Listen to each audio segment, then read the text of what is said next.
Broadcasting to you on WNN 1470 AM and TrentoVision.tv from the world's leading think tank laboratory, buried deep in an undisclosed building in hostile territory where evil and corruption is exposed.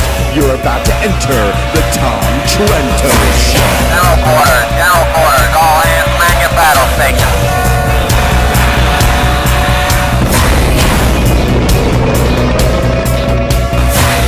Tom Trento heads United West, a group that says it defends Western civilization against the onslaught of Islam.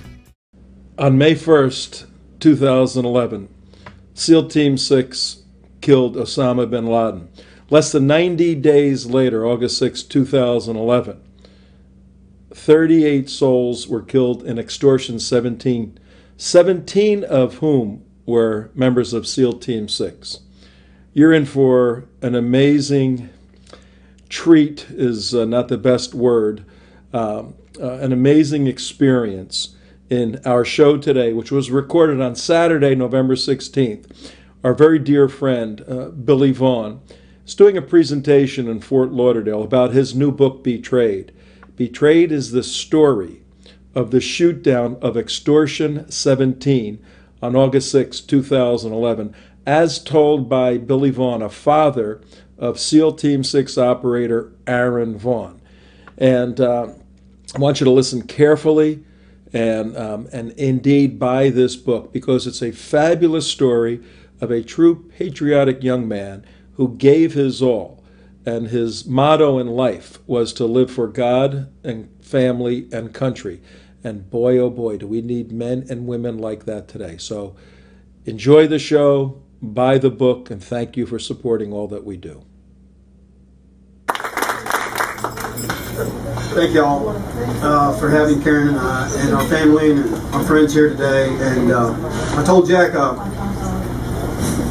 by now I've spoken a few times, but I've never done anything quite like this today. So if you'll just bear with me as I talk about what we've done and try to make it short so that you can ask as many questions as you want. And this did happen after Aaron died, and it is about Aaron, and it is about the men who died on Extortion 17, but it's also about the men and the women who serve this republic every day still, who have and would give up everything for this republic, but have had their hands tied behind their back. This nation doesn't go to war and put handcuffs on our people. And we have put handcuffs on our people.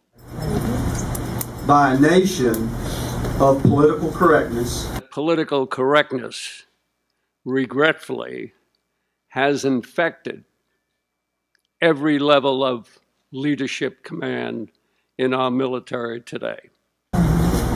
Of submissiveness, of pansiness. We've allowed politics to become more important than the lives and the safety of those young men and women fighting in our battle space. Of coddling an enemy that would love to take the life out of every one of us. And by a culture of diversity that has swept this nation like a storm, and by a media and politicians on both sides of the aisle who say that America is to blame for everything that goes on in the world today. And if we would just change, that the world would love us. And America is far from perfect. And in fact, I believe that today as a nation, as a republic, we are sick. But, and what I can tell you, America is still the best last hope for mankind right now.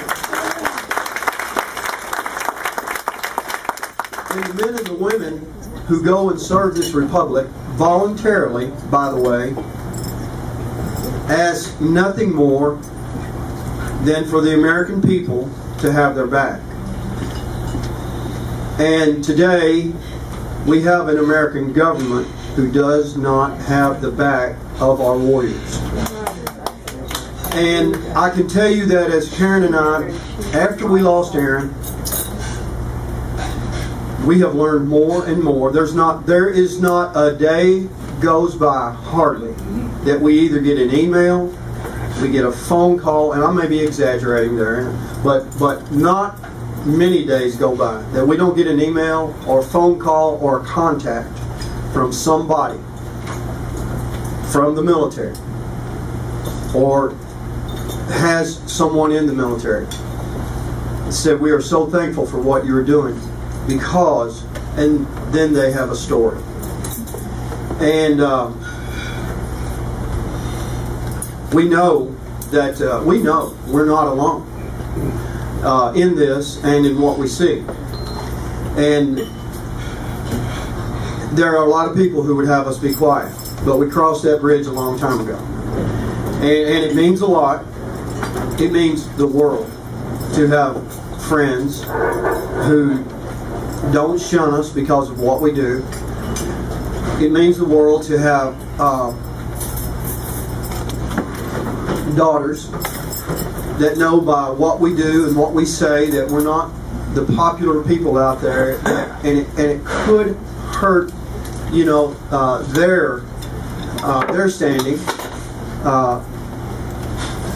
But we've never had that from our family. We've never had our family ask us to be quiet, and it means a lot because I'll tell you, because there are a lot of days, and this is not a pity party, but there are a lot of days when you wake up because you've gotten some kind of attack, and if you're already having a down day anyway, I mean, you know, you think, why do I do this? Why? I mean, the other day, I mean, it's just. Karen and I go on Fox News and we talk about what's happened with our son and what's happening with our military, and it's not a pleasant story. And you see tons of other people on there, and I just said this to Karen the other day after we were on Fox News, and they've got a good story, and everybody's laughing and everybody's going on. And you know, I said, wouldn't it be nice to be like that? Wouldn't it really be nice? Sometimes you just want to shut up. But we won't, as long as the Lord gives us breath, because as I said, we crossed that bridge, and there were times when we thought we would, you know, and you know what, we don't know if we're going to win. We do have a goal. There is a goal. And the trade, the book, is just the start. This is it. We finally got a start. It took us 2 years. We haven't been working on the book 2 years, but a little over 2 years from Aaron's death to finally get something that we can get before the American people, where we don't have to depend on somebody else to tell, where we don't have to depend on somebody else to get the story out. Now it's up to you. Now it is up to you. It is there. It is true. From cover to cover, when you see it, when you read it, you will see it's not an exciting story, but every word of it is true. And when you get done with it, in the back, it will tell you it's up to us, folks. It's up to us. That's it. We can't depend on Louis Gohmert, no matter how great you think he is, and Louis a friend. We can't depend on President Obama. We can't depend on President Bush. We can't depend on the State Department. We can't depend on the Department of Defense. We can't depend on the IRS. We can't depend on the FBI. We can't depend on anything that American citizens have set back for decades to have our back. They don't have it anymore. They don't have our back. No one has our back. And it's about to come down on top of us. And I don't know how weak America is, and I truly don't know how weak our military is. But we have a perception of being very weak at this time. And perception is probably more than 90% of what matters. And the perception of America before the world Enemies coming from every corner, including our military. They are breaking the back of our men and women. With Karen and I have no plan of anything to say today, so I don't know where I'll go. But Karen and I have come in contact with so many warriors. I mean no disrespect for anybody here who's been in the service or who is in the service. But folks, I'm not talking about men who join the Army or the Navy to be in for a couple years and get out and go on with life. I'm talking about men who are war fighters. I'm talking about the heavy lifters.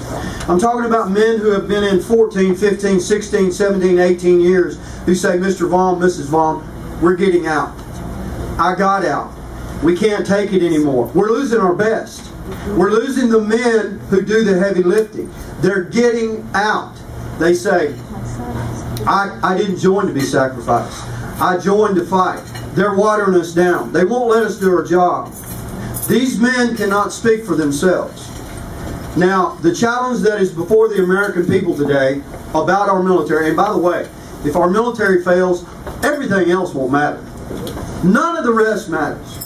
None of the rest matters in this republic if our military is perceived to be weak and fails. The rest of it will be gone. It is paramount that we have a strong military, and do not be deceived today that the enemy within this republic knows that. This is not a mistake that our military is being beaten down. Karen and I heard last night on the radio in the car, an article that she read in the car. An average of every 8.8 days during the Obama administration, a senior military officer has been relieved of his duty. We have a complicity that has been on a slide from when Secretary Gates started firing generals because they were not doing what he politically wanted, which was to come forth with the rules of engagement and the different things that have got us trapped in this strategy. And of course, that's why President Obama kept him. Now, I'm telling you, folks, I don't know how many there are. Somebody here who's in the military may know, but there can't be many left. There can't be many left to get rid of that many in the last 5 years, if that story is true. What I think is it 9 generals and admirals have just been relieved of their duty here lately. Yeah. This is what this man, this administration, and I am not blaming the man. America put him in office. Yeah. And it's where we are today, folks. Until Karen and I lost Aaron, we were just like everybody else. These people are involved and are working and doing what they're doing for this republic without losing a son. I'm ashamed to say that it took an extreme sacrifice for Karen and I to be where we are today. I listened to my son come home, when he would come home and he'd say, Dad, they got our hands tied behind our back. Dad, you know, we got lawyers telling us what to do out on the battlefield. Those of us who have ever been in a firefight know that within 2 to 3 seconds, someone starts to lose their life. And for us to tell our men and women in combat that they cannot fire upon people who are firing upon them, that is unconscionable. You know what? I just always thought Aaron would always come home. He always did. He always did. We just thought it'd always be that way. And in fact, when he left in June, when he was to come home in November, we'd already planned. We'd already planned a big get-together in Tennessee, just like we did the last time, before he deployed to Afghanistan. We just assumed he'd always come home. Folks, that's what we do about our republic. We assume, whether we consciously or unconsciously assume it, we assume it will always be this way. I can tell you history shows that it will not always be this way. We as Americans do not wake up. Your grandkids, your grandchildren, like these two precious grandchildren right here stand a good chance to live in a dark world like you and I have never experienced. Most nations in this world have never experienced peacetime prosperity like Americans our age and older have experienced in America. History does not show that. It is unprecedented for America to be where it has been this long and for people to live like we live. And we can't take it for granted. And I have. And we all have. When I say this to you, I'm saying it's just the way it's been. It can't, whatever it costs, folks, we must do and take the action that it costs. And I tell you what, I don't know today what it is going to take. I don't know what that answer is. But I can tell you this. The people in Washington, D.C., like I said, I don't know what the answer is. They need to be out. Amen. They need to be out of Washington, D.C. And it looks like elections won't do it. So what do? I don't know what we do. You have Americans sitting all over this republic with their jaws dropped and their mouths open because we've never seen the things go on in Washington, D.C. like we're seeing today, and the media spin it to make it look like it's normal. And what do we do? I don't know. I am not calling for armed revolution. I'm calling for the next step below. And I don't know what that is. I don't know, folks. I don't know. They do not care anymore that we gripe. They do not care anymore that we complain. While we gripe and complain, they continue to run over us like a steamroller. And then the man stands up and says, "Oh, well, I didn't really say you could keep your health." And I'm not going to talk about that today, but I didn't really. I said you could keep your health care if it was such and such. No, he didn't. He flat out lied. And until we have people that will sit down on TV, and until we have people on the Democrat side and on the Republican side say the president lied and he needs to be held accountable for it, you and I can't get away with not being accountable for making a mistake. Now he says, it's on me. It's on me. It's my fault. What does that mean? If I sit down at this table and I get drunk and I go out and get in my car and I drive down the road and I hit somebody on the road and I get out of the car and say, "It's my bad. It's on me." I mean, come on. And these people are responsible for the lives of 300 million people. And you know what? I don't really care about me anymore. I'm going to make it. Y'all are going to make it. No matter how bad it gets, we'll either go home a little bit early or we'll end up making it up. But these are not. If you look back at the past few years and how fast it has gone downhill and how bad it's gotten in the last, what will it be by the time she is old enough to stand right here where I am today at 56 years old? It's unimaginable, folks.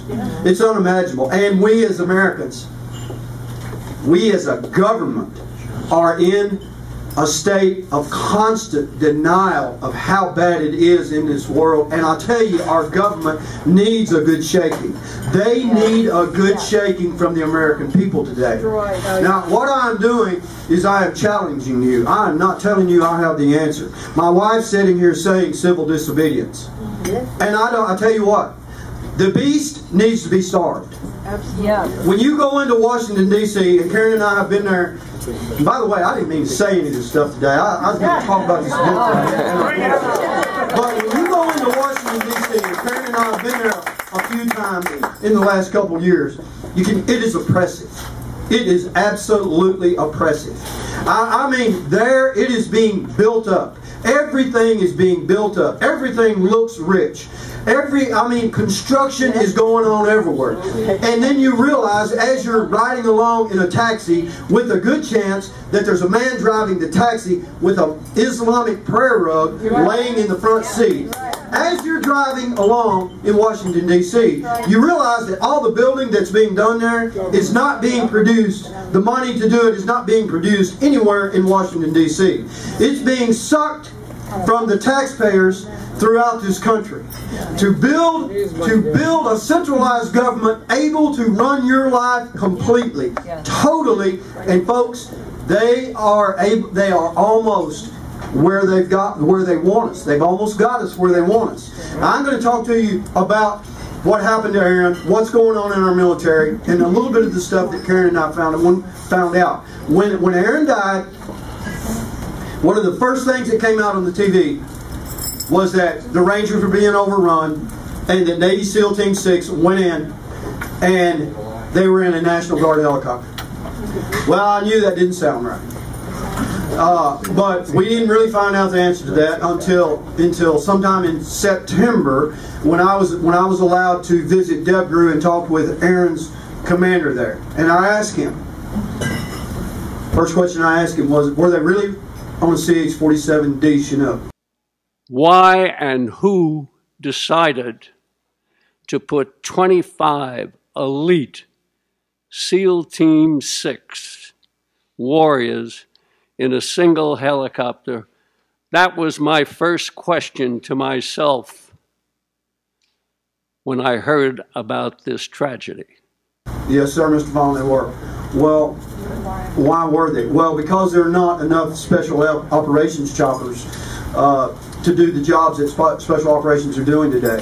Well, sir, would the results have been the same if they'd been on an MH-47?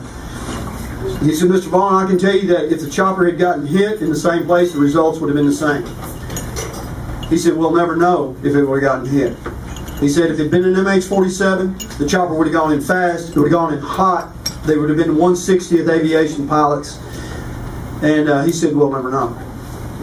I said, why do we not have enough helicopters for special ops? And he said, because our country is not engaged in this war. That helicopter is made to transport troops and people. It's not made to conduct a special operation in a high-threat area. This was pure dereliction of duty. Somebody needs to be held accountable. We're not engaged in this war because the media does not report what is going on in Afghanistan. We elected a president in 2008, and he immediately got us out of Iraq. He was able to snatch defeat from the hands of victory in Iraq. Iraq is in a worse mess today than it was before we went in. He told us right away that he was going to lose the war in Afghanistan. And he did. And I can stand here before you and tell you today, it breaks my heart to tell you this.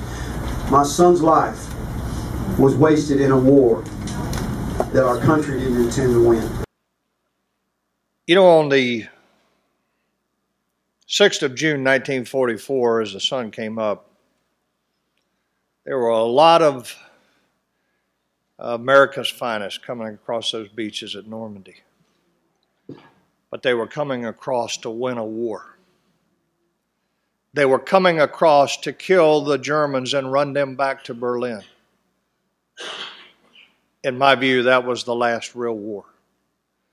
That was the last time that America went to war with the concept of total war, because ever since then, we've done exactly what these courageous families have talked about today. And there are men, there are moms and dads and wives and husbands and brothers and sisters and boys and girls all over this republic who the warrior in their family's life has been wasted in a war that our country, that our government didn't intend to win.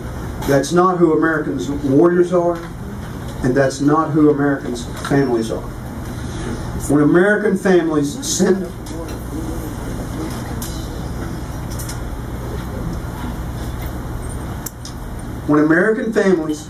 their warriors to war, we expect them to kill the enemy. We don't expect them to win their hearts and minds.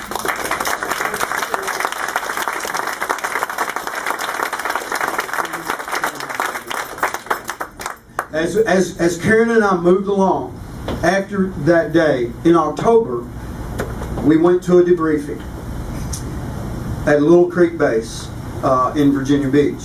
All the moms and dads were brought in, and all the wives, those who wanted to attend.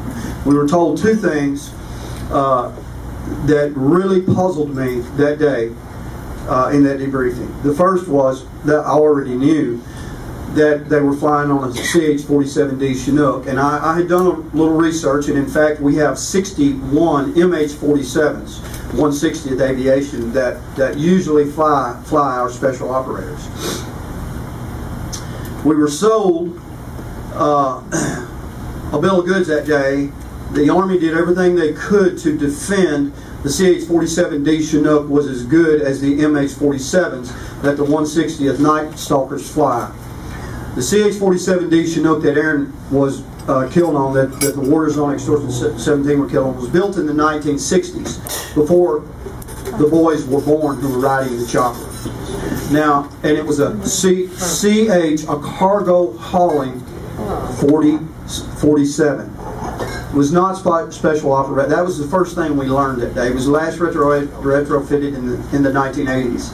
The second thing we learned, and perhaps the most puzzling, but it would not have done anything to save their lives that night, but it opened up a Pandora's box about where we are today in our military, was the fact that when this chopper was shot out of the sky by the Taliban, we had an AC-130 Spectre gunship and two AH-64 Apache helicopters, the most impressive, lethal air weapons team the world has ever seen, watching everything above in the air. Well, it was bad enough that we put people in harm's way without the helicopter they needed, without the cover they needed, and without providing, apparently there may have been a C-130 gunship that could have taken out the killers before and after they killed, but that didn't happen. And it is just so outrageous that the best and brightest we had, the best trained, were put in such a situation. Two of those three aircraft saw where the RPGs were fired from, but they did not take out the men who fired the RPGs. Why? Because it was said to us by the investigator, the lead investigator that day, General Bradley Cole, Brigadier General Jeffrey Cole, that because of the rules of engagement, there might be friendlies in the building where the men fired the RPGs from, so we didn't take them out. I mean, in case this is not clear for you, the men who fired the RPGs, who killed 30 Americans, and they lay there burning in the chopper, climbed it down, took several minutes, according to later where I would read in the testimony of the AC-130 gun crew, took several minutes to unload the equipment from the tower that they were in, get on the ground and walk away, as 30 Americans lay there burning on the ground. And in fact, when he said that, I asked the question, because Karen and I were sitting close to the front, and he said yes, because of the rules of engagement. Let me talk about the ROEs, which are mind-boggling when you go through and you examine what they are. If you see the enemy walking away from an IED that he just implanted, you can't fire at him. This is nonsense. This cost thousands of lives and injuries. The last few seconds, they showed us the aerial feed from one of the choppers when Extortion 17, the chopper was hit. They showed us it explode and separate into three pieces. I requested to see the video again, and there were several other parents who did too. So when it was over, they took us downstairs to another room, and a JAG, Lieutenant Colonel Matthew Grant, showed us the video again. And I asked the question again, and he said, yes, Mr. Vaughn, we did not take them out because of the rules of engagement. And I asked again. And Karen hit me in the side and said, he's already answered it. And he answered it again, and he said, yes, Mr. Vaughn, because of the rules of engagement. we left that day, and I started making phone calls to Congressmen. I couldn't believe it. I mean, I absolutely could not believe that this is the war we were fighting. And I had a couple, three respond to me, and one of them being Alan West, one of them being Tom Rooney, and Congressman Rooney was our congressman in our district at that time. And so as the months went by, his staff contacted me and said, and I gave them, each one I talked to, those two concerns: wrong airframe, rules of engagement. So Mr. Rooney's office contacted me and said he's going to a classified meeting with high-level military officials in Washington, D.C. to address those questions. Right before Christmas in 2011, Congressman Rooney wrote me a letter, and I'm sure that was easier than talking to me on the phone, because it was a one-way conversation. And in it, he addressed nothing about the wrong airframe, but about the rules of engagement. He said, I was told by the military it was not because of the rules of engagement, it was because they didn't know where the shots came from. And this started the whole thing for Karen and I. I laid the letter down, and in fact, this was right before Christmas, and for days I didn't know what the next move was, except that I knew I'd been lied to. And so I finally decided my next move, and my next move was to call CENTCOM, and I talked to Lieutenant Colonel Matthew Grant again, and I did not tell him what Congressman Rooney had said. I just said, would you explain again why we didn't take out the men who fired the RPGs that night? And he said, yeah, Mr. Vaughn, and he told me in more detail. And as he gave more detail, he said, I don't think this is classified. And he described the tower that was over the building, and went into the same story again. And I said, so he said it. I didn't have to ask him. I hung up the phone. I called the Admiral over Naval Special Warfare, Admiral Sean Pybus, and I told him about the letter, and I said, why would somebody in that high level military say that? And he said, Billy, I don't know. And I said, we were told, and he was in the meeting that day, the debriefing, and I said, we were told it was because of the rules of engagement, right? He said, Billy, yes, you heard absolutely the same thing I heard. So what happened next is Karen and I had been given a disc at the debriefing. We'd been given a folder, and I went in and got the disc out and put it in the computer, and as I began to look at it, it was really hard to look at. So we printed it out. Actually, Karen left town the next day and was gone. I printed it out, 1,200, 1,300 pages, with another 200 pages totally blacked out. And I began to go through it. And I began to see the reasons why Aaron got killed. I began to see the reasons why even though our warriors are the best trained, even though our military is the best the world has ever seen, even though we have the most lethal weapons the world has ever seen, even though we can do practically anything that we want to do, I began to see why those men got killed that night on that chopper. I began to see why the Green on Blues, if you don't know what I'm talking about, the Green on Blues, the Afghan allies killing American warriors who they think are their friends. I could see plainly why it is happening over and over again. I could see why Benghazi happened. In the 1,250 pages, it all unfolded. That we are not allowing our warriors to do what they've been trained to do. That our government is into winning hearts and minds. There is a constitutional responsibility when you take an oath that you are supposed to know the enemy. You are supposed to know his doctrine. You're supposed to know his tactics. You're supposed to know what motivates him. That we have taken our warriors who have been trained to defeat and to kill the enemy, that we've trained them to make friends with a savage tribal enemy who only wants to kill them and kill us, whose very religion allows them to lie as long as they have to achieve their means.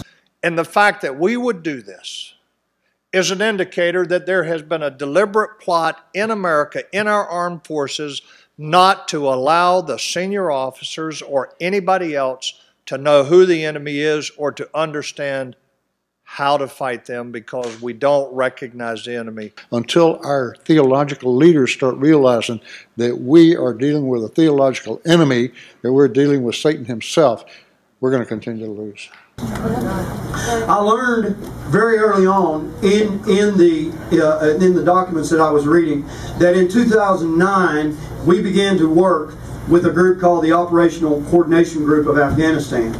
And they are made up of the Afghan National Army, the Afghan National Security Ministry, and the Afghan National Police. And these men, and let me back up. In 2009. In 2010, Aaron came home. When he came home from deployment, he told me one day when we were talking, he said, "Dad, we never tell the Afghans where we're going until we get there. Because if we do, when we get there, the enemy knows we're coming." Obviously, a mission was compromised.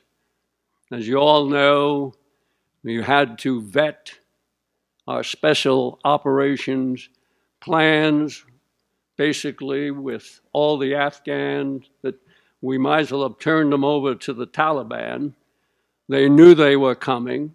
We didn't provide the required suppression fire.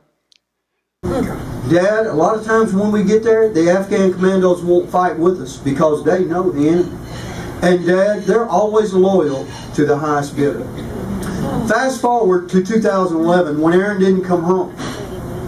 I learned in there that we had begun giving more and more leverage and more authority and power to the Operational Coordination Group. By then, they have a building or a room next to where our intelligence people are. Our people are watching the operation on one screen. They're watching everything that our people see. They're in on the planning, the pre-ops, the post-ops, the flight routes. They know everything that our special operators are doing before they do it. The missions have to be approved through this Operational Coordination Group of Afghanistan. I learned that these groups are not vetted by the American government through a special agreement that the Obama administration has made with the Karzai government. We know how corrupt the Karzai government is. Karen and I have also learned from military personnel that our own military knows and is extremely fearful of the Operational Coordination Group because they are infiltrated with the Pakistani secret police.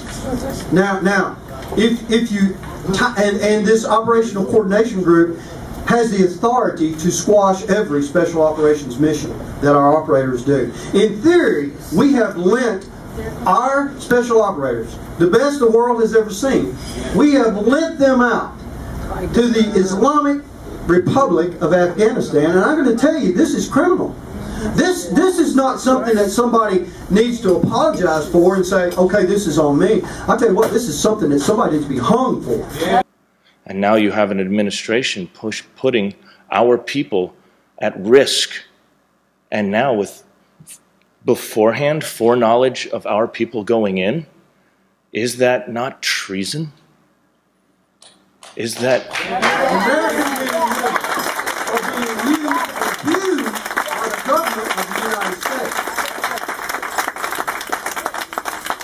If you put that together, that the Pakistani secret police have infiltrated the Operational Coordination Group, and by the way, Karen and I sat down with a military intel man in Washington, D.C. who is out now, and he told us his job when he was in the military was vetting the Afghans who would be trained by our special operators. And he said our greatest, that was when we were still vetting them.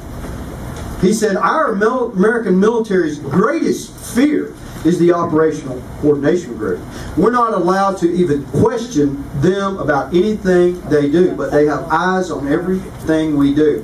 Now, if you put it together, when Aaron and these guys were killed, August 6, 2011, some 93 days after Osama bin Laden was taken out in the United States, the United States of America flew in to a sovereign country of Pakistan. We plucked out Osama bin Laden and we left. A lot of people say that this was payback for Osama bin Laden. It is very, very possible that it was. I don't know. I just know that when you begin to put the things together, that our own military knows the Operational Coordination Group is infiltrated with Pakistanis. That they answer only to Karzai. That Karzai gave the first report on August 6, 2011 that my son in SEAL Team 6 was dead. They knew SEAL Team 6 was on that chopper. Aaron had told us before, they always know where we are anytime we're there. Because our government has done nothing to protect the secrecy of the green-eyed ghost. The mystique of the SEALs is gone at the expense of a government who will exploit anything in the United States for political gain. Did anything nefarious to cause our son or these warriors to get killed that night. What I do know is they did nothing to protect their safety, to protect their secrecy, to make sure that they had what they had been trained. All of the time that Aaron had trained and worked, they made sure they had none of that stuff that night to defend themselves. Okay. Yes. And in fact, that very night, in the testimony that we have, 7 Afghans were on the chopper who were not the names listed on the manifest. This is a fact that the military has... I'll give you a little bit of story about that. Karen and I didn't think it was a big deal, because that's all it says about it in the military report. So, in January of 2012, Admiral William McCraven came to our house and paid us a visit. And in the conversation that day, I brought it up about the 7 Afghans, and I said it must not have been a very big deal.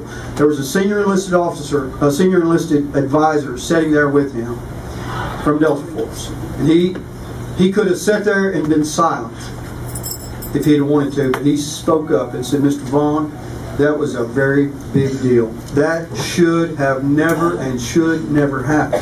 In fact, when it happened, the families of the 7 on board had to be re-notified because it was the wrong men on the chopper. Their sons were actually alive. I have been on many air operations, and I can tell you this. Even if a member of Congress is getting on an aircraft going down to Guantanamo Bay, if they change that member of Congress out, they go back and they update the manifest. Why were 7 individuals changed on the manifest of a combat assault mission and not updated? We need to find out about that. He could have let it die right there because we didn't know anything else to ask. But he went ahead and said, Mr. Vaughn, just let me tell you that at your son's round ceremony at Bagram Air Base, the rest of his team was very upset because an Afghan was allowed to speak. And Mr. Vaughn, a commander, made that switch at the last minute. Now, with all that stuff said to us, we didn't think to ask what commander.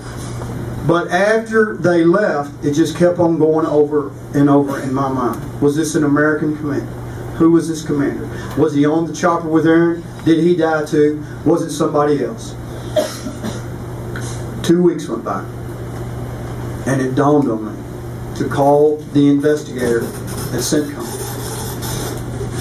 Now, not Lieutenant Colonel, but Colonel Matthew Grant. And I told him what we had been told by the senior enlisted advisor. And I said, Colonel Grant, could you tell me who that commander was that made the change? He said, Mr. Vaughn, I'm very puzzled. We didn't know anything about that. We weren't informed of that. And he said, I find it more puzzling to think that anybody would have wanted to change those Afghans at the last minute, because the men that your son and his team are working with, they trained and they worked with them all the time, and I can't imagine anybody wanting anything different, wanting any guys different. So it's a fact they were changed. There might be a simple answer, but the DOD has offered no answer. No answer. We want. It could have been. It could have been, because Karen and I found out so many conflicting things. It could have been that at the last moment. I was told this by another SEAL who has talked to us quite a bit, and some information he found. He said, Mr. Vaughn, it's quite possible that Well, let me set the stage for this. Admiral McCraven had told us on that day that because we found out, and I didn't get to it, but there was no pre-assault fire when the chopper went in that night. A 3.5-hour conflict, firefight underway. The chopper went in. No pre-assault fire because it's too aggressive for an enemy when you're trying to win the hearts and minds of. If we're sending our military to try to win hearts and minds instead of defeat an enemy, we are completely messed up. But I asked McCraven that, Admiral McCraven, when he was at our house, and he said the reason why there was no pre-assault fire is because the op was already over with. Well, I'm going to tell you, I don't know who lies and who doesn't. I had also the privilege of sitting in on that classified briefing.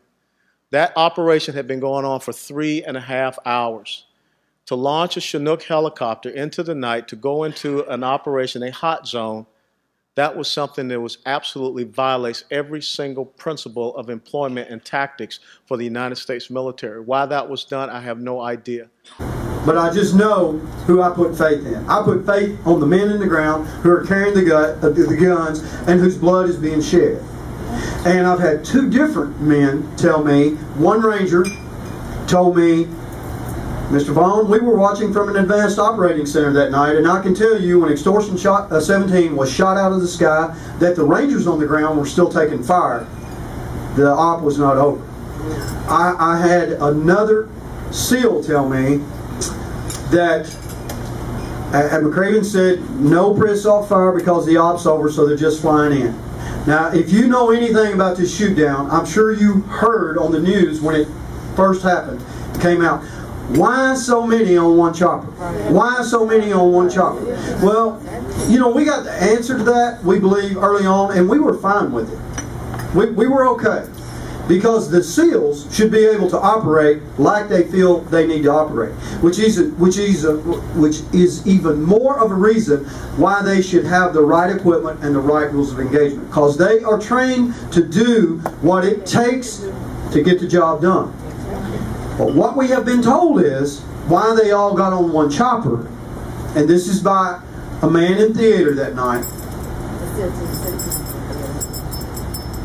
that in conversation with some of the SEALs before they boarded the chopper, that the HLZ, the hot landing zone, was so hot that the SEALs thought 2 choppers, the second chopper, would never make it in. So they all boarded one. Now, this is the kind of guys that they are. And I'm going to tell you something, this is even more reason why this government should make sure they got the equipment to do the job with. My son, these men, these SEAL Team 6 members would have been better off that night if somebody would have said, all we got is a fingernail file and an ice pick for you to go in with. I'm going to tell you something, most of them would have come out alive. Amen. But when you put them in the back end of a chicken coop, that is not meant for that mission, and if you don't believe me, because I'll tell you what you'll get. I'll tell you what you'll get, and we've had it. We've had it from military people who say, we've been flying in those choppers for years. We had it from McCraven. I've flown in those choppers. I'm not saying the chopper's unsafe. I'm not saying that. McCraven says, I've flown in those choppers before. I'm not saying they're unsafe. They're very safe for what they're designed for. But if you look on the Boeing website and see what they're designed for, they're designed for hauling cargo. That's what they're designed for. They're designed for carrying food supplies to an earthquake in Haiti or fighting forest fires in Nebraska. There is a chopper designed to carry the Navy SEALs and the Rangers in the middle of the night, and it's called an MH-47. It's a souped-up chopper that's made to do that. And you know, we've had number after number of men tell us, including men who have flown these things, that say, when the MH-47s come in, the air weapons team just backs off and let them do their thing. They're equipped to do it. They know what they're doing. They get in and out. But our government has sacrificed our warriors because, now I'm going to tell you, it's not just the Obama administration. It is high military officials who are political. Yeah. And if you look at what's going on in America today, and how everything is falling apart, the healthcare, everything that's falling apart, it is because of the arrogance of men and women in Washington, D.C. who think that you can just change things and let it run on auto, and it'll be all right. That's the same thing that the high-up military politicians are doing. Who would think that in Afghanistan, that history shows, with the British, with the Soviets, and with every country that has fought there before and failed, that America would be able to come in and take a 1960-some-odd model helicopter with Army reservists and National Guards, and God rest their souls, they were murdered. Those men who piloted that chopper that night were murdered because they had no business being in the op that they were in. But who would think that somebody in a high-ranking place in the military would have the arrogance to think that the most dangerous place everybody knows to fly a helicopter is in Afghanistan, that in the middle of the night that you could fly a mission that is spun up so fast that you don't even have a landing zone that's picked out until the chopper is already in the air, that you could use that kind of chopper and expect good results out of it. And the thing of it is today, as you see with Benghazi, there's total deniability, there is total lies and total cover-up. We're dealing, as Special Operations speaks, we're dealing with even more lies by the administration. This administration might very well be called the cover-up administration. And I would ask you to get the word out about what happened in the shoot down of the helicopter and what happened in Benghazi. These two failures, or as they call it in the computer world these days, two fails, are so similar to each other that I think that America needs to stand up. I will not go to the conspiracy part of it, and I know you've heard all that. Do I think this government is capable? Yes, I do. Yes. But Karen and I have no proof of that. But what we do have proof of, and what is written in black and white, is the way they are causing our military men and women to operate. This calamity was bound to take place. That men and women are dying unnecessarily in Afghanistan. And I'm not even going to talk about the book because I've already talked too long. But what you will find in the book is a true story of what happened that night, of what Karen and I have found out, and who is really being raped today by what is going on with our military is you, the American citizen.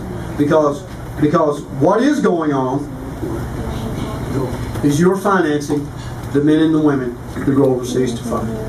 The families who raise these boys and girls that come out of their homes are financing this war. And as we finance this war in Afghanistan, in Syria, we're financing Al-Qaeda. Against the law, by the way, but we're doing it. The same families who have sent their boys and girls to Afghanistan are financing the enemy in Syria. We're financing Al-Qaeda in Libya. We're financing the enemy all over the world who are killing our men and women. And if that's not bad enough, the same families whose sons and daughters, brothers and sisters, husbands and wives are going over there to fight, those same American families are financing the corrupt uniform code of military justice system that enforces the rules of engagement handed down by the Commander-in-Chief.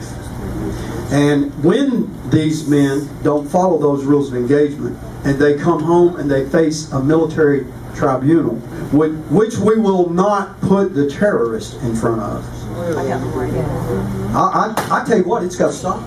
I don't know. This is what Karen and I have learned. This is what's going on. Our men and women fight under rules of engagement that are not laws. They are rules that follow the line of a political agenda. They are enforced by political military lawyers, most who have never set a day on the battlefield. And whatever the political agenda is at the time, that's what the rules of engagement will be. we've allowed politics to become more important than the lives and the safety of those young men and women fighting in our battle space, and it has to stop. It may be winning hearts and minds today, but tomorrow, if it's killing the enemy, it will change. In fact, that night when Aaron was killed, there was no pre-assault fire because it was too aggressive. But in the military testimony, after our warriors lay burning on the ground, when the guys came in to collect the bodies, pre-assault fire was laid down. So at any instant, the rules can change. How do you expect a young man or a young woman who is trained to kill the enemy to know what to do at the right time? The indecision will cost them their life. When Aaron would come home and tell me about some situation that happened on the battlefield, I would never pose a question to him, well, son, could you, or son, that might make him next time hesitate a moment before he took action on the enemy. You know why? Because his life meant too much to me. This government, this corrupt, evil government, does not take that into consideration when they send our men and women out there today. And I'll tell you something, Americans, it's going to take the American citizen to cry out, to demand that the rules of engagement are changed. This same government right now that is in charge of our military is funneling billions of dollars to the Muslim Brotherhood in Egypt and in Syria. In fact, under this administration, the Muslim Brotherhood has made some of its greatest advances. And I am sure that many of those restricted rules of engagement had an input from the Muslim Brotherhood advisors. When we're cutting funds from our military like crazy. And here again, it's being done by backdoor agreements, through executive orders, and through things that Congress is not even involved in. And Congress has sat silent so long that they have made themselves irrelevant.